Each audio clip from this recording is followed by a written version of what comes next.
பேர் சூரியபிரபா. நான் ஈரோடு மாவட்டம்ங்கய்யா.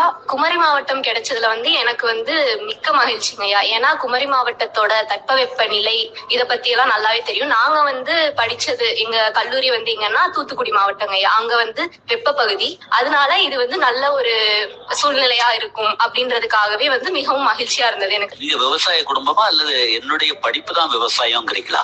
விவசாய குடும்பம் தாங்கய்யா. தாத்தா விவசாயம் பண்ணிட்டு இருந்தாங்க. அப்பா அதை பாத்துட்டு இருக்காங்க. அது போக தறி போட்டிருக்காங்க அப்பா. அப்பா அம்மாட்ட விவசாய படிப்பு படிக்க போறேன் அப்படிங்கும் போது அவங்களுடைய கருத்து எப்படி எதிரொலிச்சது? எங்க அப்பாவை பொறுத்த வரைக்கும் உன் மனதுக்கு எது சரின்னு படுதோ நீ அதை எடுத்து படி, எனக்கு எந்த பிரச்சனையும் கிடையாது. விவசாயம்ன்றது நம்ம காலங்காலமா பண்ணிட்டு வர்றது, அதை படிக்கிறதுல நம்ம பெருமை தான் படணும் அப்படின்னு எங்க அப்பா சொன்னாங்க. சரி, இப்ப குமரி மாவட்டத்தை பொறுத்த அளவுல தென்னை அப்படிங்கிறது ஒரு முக்கியமான பயிராச்சுத.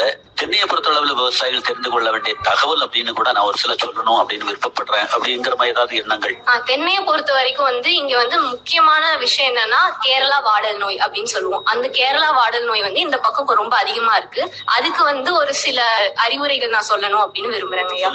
அதாவது எங்க தமிழ்நாடு வேளாண் பல்கலைக்கழகம் TNAU மூலமா கொக்கோகான் அப்படின்னு ஒரு மருந்து வெளியிட்டு இருக்காங்க. அது திரவ மருந்து. அந்த டானிக்க நம்ம மரத்துக்கு இடுறது மூலமா அந்த நோய் குறையும் ஐயா.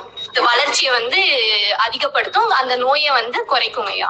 இது வளர்ச்சி ஊக்கிக்காக ஒரு இதை சொல்றீங்க. மற்றபடி தென்னையை பொறுத்த அளவுல வேற என்ன பிரச்சனைன்னு கேக்குறாங்க, அதுக்கு என்ன பதில் கொடுக்குறீங்க? அதிகமா இங்க பாக்குறது என்னன்னா காண்டாமிருக வண்டோட தாக்குதல் ஐயா. அதுக்கு முக்கியமா நாங்க சொல்றது என்னன்னா இனக்கவர்ச்சி பொறி அப்படின்னு சொல்லுவோம். ஃபெரமோன் ட்ராப்னு இங்கிலீஷ்ல சொல்லுவோம். அதை மரத்துக்கு பக்கத்துல ஒரு ஹெக்டருக்கு 5 பொறி வைக்கணும் ஐயா. அந்த பொறியை மாட்டிட்டோம்னா அதுல ஃபெரமோன் லூர் அப்படின்னு ஒரு ரைனோ லூர்னு ஒரு ஃபெரமோன் இருக்குங்க. அது என்னன்னா அதோட வாசத்துக்கு அங்கர்ந்து இழுக்கும். அந்த ஆண் வண்டுகளை எல்லாம் கவர்ந்து இழுக்கும். அந்த வண்டுகள் அந்த பொறியில போய் மாட்டி இறந்துருங்க. சரி, ஏதாவது விவசாயிகள் அதெல்லாம் எனக்கு தெரியாதம்மா அது எப்படிங்கிறத கேட்டு செயல் விளக்கமா கூட செய்து காட்டின அனுபவங்கள்?